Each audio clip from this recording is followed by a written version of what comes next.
Okwaburoku Right Reverend Amos Magezi omuleberezi wa Northwest Ankole Diocese izoberyanye mu abazyo obwabirari omurwenshabya Town Council omuli Ibanda District Okusiima kwa Reverend Ivans ayesiga we n'ekigendererwa ky'okulonda miliyoni 10 ez'okwombeka ekkanisa ya Ruhanga Church of Uganda. Ni omukazi w'olya mukama n'atumwisa ogw'amagara era ebintu bibona kurataho waba tarukwisya torukugumaho okutulya hajira omwe wagwa omumwisyo basi biri byakomaho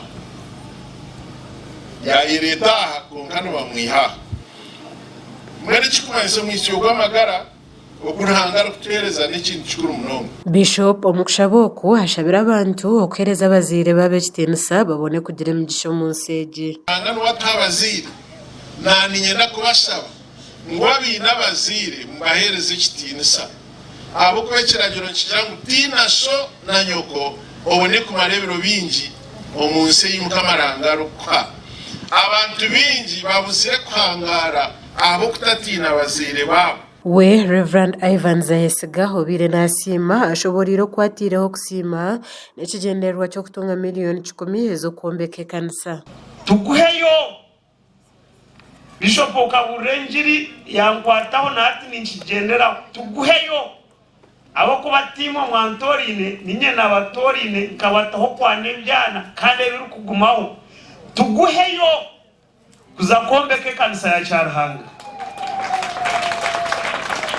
Nabo tumukuza kurya nkoko mukuryo mu majenya gande yo kuryo cyapata umucere nyamengo kwembuze oburo ekitoke omuceri akabuyi kabizi ninga kasoda loko ekifano yango otakwera omuhanda ensazi konkani nkekerezangu sente zone zirago mukorogo shohozeho nchezitwali ezasigara tombeke ekkanisa ya Ruhanga. Ogu nagira ngo bwahati yatandikire kwombeka irwariro eririje kuba narihereza abantu aha bwabusha bakakurogera omukombeka ekizimbe ekyo papasire nyenda ngu omuntu agumayize omu irwariro eryo aragurize kandi atahire na 10.